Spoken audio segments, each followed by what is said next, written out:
Well, hello and welcome back to Supposedly Fun. It has been about a week since I uploaded anything to this channel. No real excuse for that, just, we're all going through it. Quarantine life it's hard, when you're living in the same space as people who are usually in and out of the house.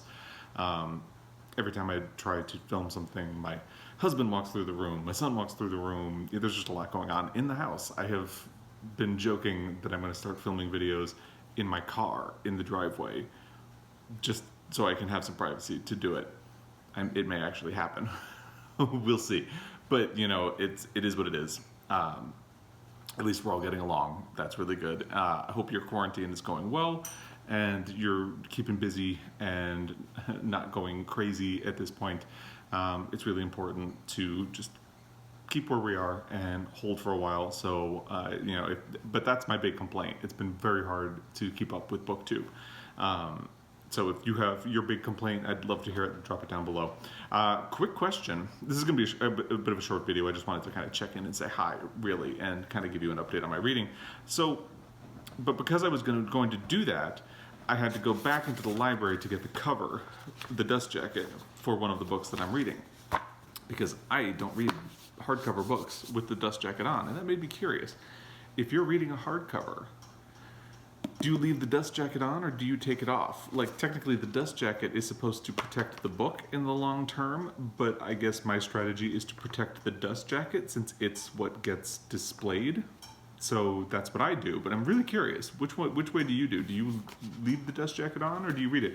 I know somebody who always would read the book with the dust jacket on, and then she'd throw the dust jacket out because she displayed her books without them on her bookshelf, so she didn't care what happened to the dust jacket. But to me, I keep them on, so this is what the book looks like, so I take it off to keep it safe.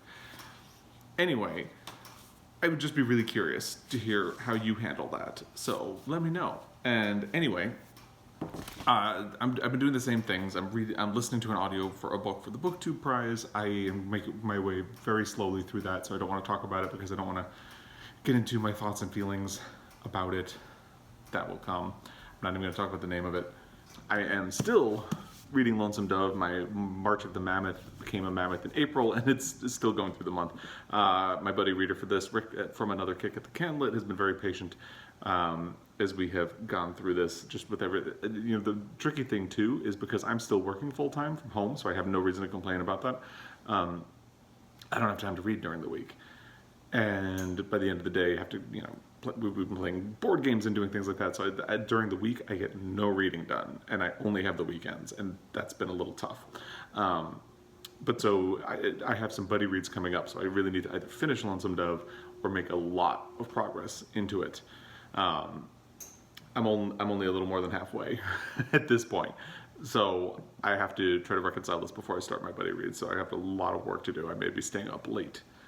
And the funny thing is I have been staying up late, but I've been watching Project Runway instead of reading because I'm usually so stressed that I can't focus on a book. I have to watch something. So I'm going to really make an effort at night to be focusing on Lonesome Dove so I can get this locked up. But I distracted myself by picking up a Book of the Month title that I had, which is The Guest List by Lucy Foley.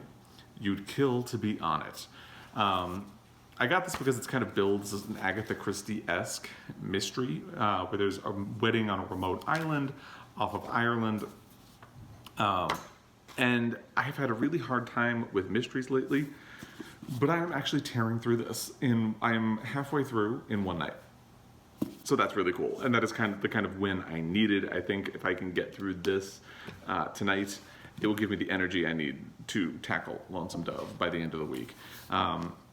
I am not done with it, so I don't want to say I've broken my streak of really bad mystery books, or just at least mystery thriller books that I really have not liked or responded to. There's still half of a book for this to really go south, but it's not Agatha Christie. I mean, that's the thing about calling something Agatha Christie-esque, is that it never is. It never lives up to that.